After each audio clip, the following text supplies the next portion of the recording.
Hello there and welcome back to my channel. From scheduling parent-teacher conferences to collecting parent volunteers to gathering classroom donations, $25 one-time donation. You have probably created dozens or even hundreds of signups as a teacher. Now, I have nothing against a good old paper signup, but the fastest and easiest way to manage these kinds of signups is by utilizing technology. So in today's video, I'm gonna walk you through how to create and share digital signups for free using a website called Signup Genius. Now, if you have never heard of Signup Genius before, it is a website that allows you to create and share digital signups in order to organize events, gather volunteers, and collect materials. It's super easy to create a signup, and there are tons of different theme options to choose from. Plus, there is even a messaging feature that makes it super easy to communicate with those who have signed up. Now, there are premium plans you can pay for either monthly or annually, but I'll be honest and say I've only ever had a free account. So everything I'm gonna show you in this video can be done with the free Signup Genius account. That being said, if you haven't already, go ahead and sign up for a free account by entering your name, email, and creating a password. From there, you can let Signup Genius know what kinds of signups you will mostly be creating, just so it can further customize your account. But keep in mind, if you are using a free account, there will be ads. The first thing we're gonna do is adjust some of our account settings. So once you have logged into Signup Genius, go ahead and click on your initials up at the top right, and then click on Settings. From there, you can customize your profile image. You can enter your organization information if you didn't do that when you signed up. You also can enter your contact information. But personally, I'm gonna head over to where it says signups. And this is where I can set some of my default settings for my signups just to make it a little bit faster later on. Now, these settings are personal preference, so I'm gonna show you the settings that I use, but feel free to deviate if you have different preferences. Under the default setting, I am going to check to notify all designated admins by email when people sign up or edit or delete their sign up slot. I just like to be able to have an email to know if or when changes are occurring. I'm also going to have it automatically send reminders to people, and I feel like that 2 days before is a good time frame. Then underneath, I don't like to display the profile pics on sign up, and I also don't like to encourage them to share it or allow them to swap, so I'm gonna leave those all unchecked, but I am going to automatically add people who sign up to the group, and I'm going to click Save. It's gonna give me a confirmation message. I'm going to click OK. The only other settings I personally am going to adjust are under date and time. From here, you can choose your preferred date format. You also can set a time zone. Since I am in Central Time instead of Eastern, I'm going to switch this drop down to Central and click Save. Now we are ready to create a sign up. So I'm gonna click the green Create a Sign Up button right at the top next to that icon that I clicked previously. And this is gonna walk you through exactly what you need to do to create the sign up. I'm gonna create an example like winter party sign up. Let's get the party started. Let's get the party started. So I'm gonna call this Mrs. Emerson's Winter Wonderland Party. Next, I can select a group. So if I've already created a group, I can select it, or if I want to create a new group, I can click the plus sign and give that group a name. But I already went in and created one called Winter Party Volunteers. This is just going to group together anyone who signs up under this sign up together. That way I could send like one mass message in order to remind people or communicate with them. Under type or category, this is going to be for volunteering. And then I'm going to select education. Now I'm going to select a theme design. So I'm gonna just search for winter. And you will notice down here with the themes, some of them have an orange ribbon. That means that theme is only available for premium accounts. So we need to be looking for the ones that do not have that, since I am just using a free account. But I can scroll through. I'll be honest, I'm not loving any of these. Let's try searching for snow and see what comes up. All right. Ooh, I like this one. The little hands holding the hot chocolate. That looks good. If you scroll down a little bit, you will notice that you can see kind of a preview of what that theme and your overall sign up will look like. We're gonna go ahead and click save and continue. Now we are gonna create our slots. This is where people will actually sign up, and you will notice there are different formats to choose from. Sort by date is typically what I use for conference signups, but for something like a party where I'm trying to gather volunteers or material donations, I'm gonna select slots only.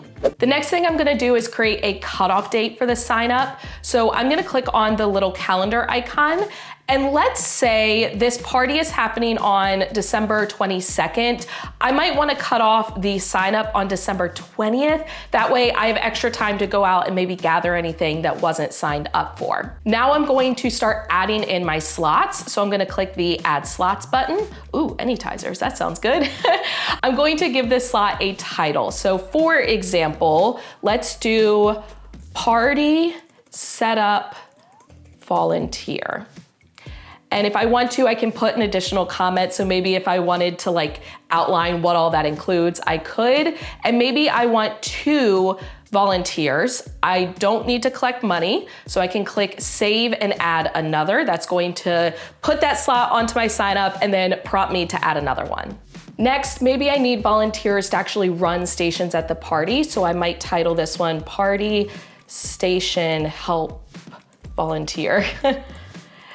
And maybe this time I need 3 people. I'm gonna click save and add another.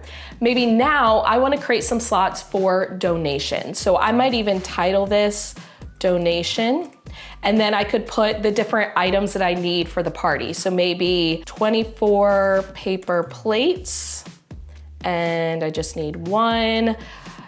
Donation, let's do 24 napkins. Save and add another. Donation, let's do 12 juice boxes and make it 2. So someone could opt to just get 12, or they could sign up for both and bring in 24. And then let's just do donation, bag of chips, and maybe we're gonna do 2. And I could continue this for as many as I need. I'm gonna click save and just kind of cut it off there. All right, now I'm going to click save and continue. And it's gonna bring me to my settings. Once again, a lot of these are personal preference. Personally, I have to collect the name. I also want to leave email as required because I wanna make sure I can get in contact with people. I'll leave comment as optional, and if I want to, I can change it. So instead of comment, maybe it's gonna say questions or comments. Click update. I don't have any custom questions because I don't have the premium account. That's okay, I don't need them. Under general settings, I don't want to allow them to swap slots. I feel like it just gets confusing when you allow that. And then these are both premium features, so I don't need to worry about that. Under notifications, I'm gonna leave that one checked. Restrictions, enhanced security. I don't want to force them to have a Sign Up Genius account. I want to make it as easy as possible for people to sign up. So I'm not going to force them to create an account. If I wanted to, I could put an access code, but once again, I want to keep it easy. So I'm not going to worry about that. And I'm not going to reject signups from emails other than the ones in my group. So I can leave all of that. And I don't have any integrations because I'm not doing any crowdfunding or collecting of money. So I can click save and continue. From here, I'm going to preview my form before I publish it. So if I scroll down, I can see exactly what this form will look like. So I can see those different sign up slots. I can double check the numbers. And then I can also look at the participant form preview. So if someone goes to actually sign up, this is what they would see. So I can just double check, make sure that it looks like what I want. And I also can view it on mobile. So if they were to sign up from their phone, I can see what that would look like. But overall, I think that looks pretty good. So I'm gonna click publish. So now my sign up is created, and the next step is to share my sign up with whoever needs access to it. Personally, the easiest way I have found to share signups with families is just by copying the link and sharing it in an email. So once you publish your sign up, you will see the link right here. You can click copy, and from there you can just paste it in an email or any other messaging that you use, such as one embedded in an LMS like Google Classroom. Now keep in mind, you can always schedule your email in advance. So you can create the sign up, have it ready to go, below, copy that link, paste it in an email, and then schedule your email to go out to families on a specific date. So it's a great way to be proactive and kind of get ahead of the game, especially during hectic seasons like the winter time. Now, Sign Up Genius also gives you the option to compose an email directly from their website. So if you scroll down, you'll see invite by email. Now, keep in mind, you would need to have the email addresses already added into your Sign Up Genius. So at the beginning of the year, you could create a group for all of the parents and families within your class roster, have their emails in there, and then you could compose the message directly from here just by clicking compose message. Then you can select invite people to a sign up. And what I do like is it already kind of gives you like a draft message and you can go in and customize it from there. Now, another option is to actually add a clickable button to a class website. So from the share page, if you click on embed, you'll notice that embedding it on your website is actually a premium feature. So you can't embed it directly on your website with the free plan, but there is a workaround. If you click on share and come down to where it says share on website, you'll notice these different buttons. So for example, if I select this first button, it will give me a code. So I can copy that code. I can go over to my class website, such as Google Sites, which I have a full video on how to create a class website that I will link for you in the description box.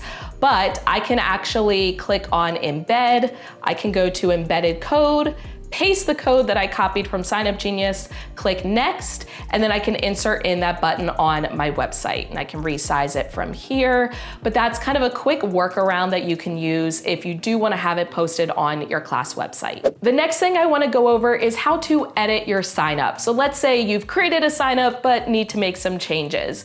You can click on signups on the left-hand side. From there, make sure you are under the tab that says created and you will see the signups that you have created on your account. All you need to do is click the edit sign up button. It looks like the little pencil, and that will bring back up the window that we just had. So once you create a sign up and publish it, keep in mind you can go back in and make some changes if needed. I'm gonna go back to the signups page. And if you want to view your sign up just to see what it looks like, you can always just click the title and it will open up that sign up so you can see what it looks like. And up at the top, you'll notice a few buttons. So you can edit the content directly from this page as well. You can choose to send a message to everyone in that group. You also can view reports and statistics on your signups thus far. You can add, edit, or delete people. We're gonna come back to that in just a minute. And you can even view a print version. We're gonna come back to that as well. Another thing I do wanna point out when it comes to editing your signups is the fact that you can duplicate a signup. So if you come back to where it says signups and you have your signups you've created, if you click the three little dots, you can choose duplicate and it will make an exact copy of the signup. So it's really easy to reuse it again and again. I do want to end with some quick tips and tricks, give you some ideas for using these signups as a teacher. So the first one is going to be manually adding people into your signup. Let's say there's a parent or family member that reaches out to you and says, hey, I'd love to volunteer for this. Maybe they don't have access to a computer to sign up on their own. You can actually manually add them in. So in order to do that, go ahead and open up your sign up by clicking the title, click on add, edit, or delete people at the top. Then you can click sign someone up.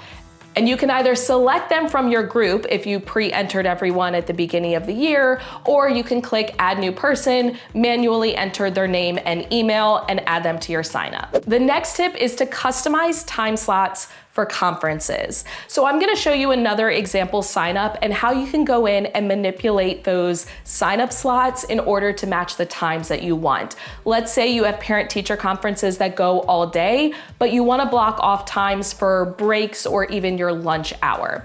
I'm gonna click on create a sign up and we're gonna do just a basic like fall conferences. My group is gonna be conference signups. This is going to be for scheduling, and we'll do education. Okay, and let's do fall, because maybe this is like a fall conference. Autumn forest, looks good, save and continue. Okay, I'm going to select sort by date, and I'm going to click add dates. And I want to add time slots. So up here at the top, I'm gonna click add time slots. Let's say this is happening on November 29th. I'll select that for both of the days, and the time range is going to go from 8 a.m. to 4 p.m. But I don't want to have conferences that entire time, so I'm going to show you how to adjust it. It's going to create time slots every 30 minutes, and the location will be Mrs. Emerson's classroom. I'm going to click Add 16 time slots. From here, it has automatically created slots for every half an hour of the day, and I can click under Add Slots and put conference. Click Save.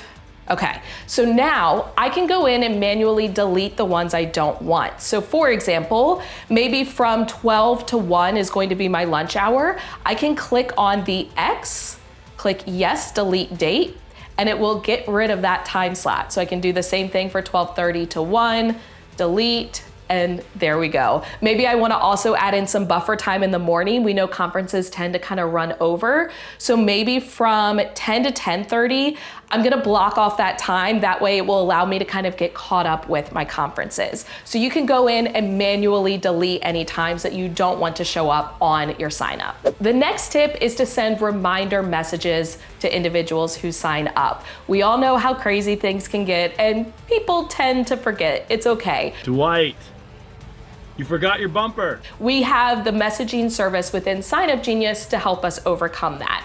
So all you need to do is click on the sign up, and then up at the top, click send a message. We want to email people participating in a sign up, so the second option.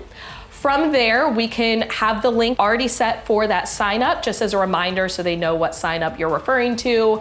Under 2 people, you can select either people who have signed up, people in a specific group, or specific people you select. Typically, I would just do people who have signed up. Click OK. If you want, you can change the subject, but it's already going to compose the first part of the message, and then from there, you can type in your reminder message, click preview, and send. The next tip is to archive signups you want to reuse instead of deleting them. So let's say I plan to reuse this party sign up year after year.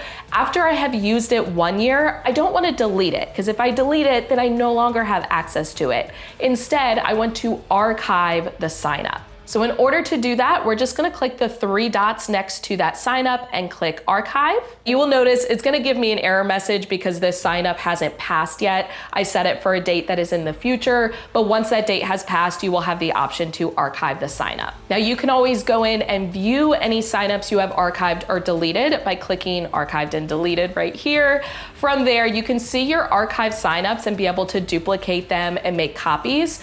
You will notice under the deleted signups, you would have to restore it before you're able to duplicate it and reuse it. My final tip is to save a PDF or print a physical copy before deleting a sign up. So here's a good example of when you might use this. Let's say I have parent-teacher conferences that I've created a sign up for, and I want the sign up to end like 2 days before the conference is. Well, I'm not gonna be able to archive that sign up because the conference date hasn't happened yet, but I want to stop people from being able to sign up. So I need to delete the actual sign up instead of archiving it. But once I delete it, then I no longer have access to the sign up. So I'm gonna make sure that I save a PDF or print the sign up before I delete it so I have access to everyone who has signed up. So for example, with the fall conferences, I can go ahead and open it up. From here, I can click print version, and I can select my print settings so I can choose what all I want to show when I print it out. And then I can click on print report. It's going to prompt me to actually print it, and it has this nice kind of basic layout. But from here, I can also save it as a PDF. So I can click open PDF in preview, and then I can save this PDF to my device so that I have it to be able to use in the future. But that is it. That is how you use Sign Up Genius to create digital signups for all of the things, including conference signups, party volunteers, classroom donations, and more. I really hope that this video was helpful for you. If it was, please give the video a thumbs up, hit the subscribe button and notification bell so you do not miss any future videos. If you have any questions about Sign Up Genius, leave them down in the comments and I will do my best to get back to you. As always, thank you for watching. I love you so much. Don't forget to put your positive pants on, and I will catch you in the next one.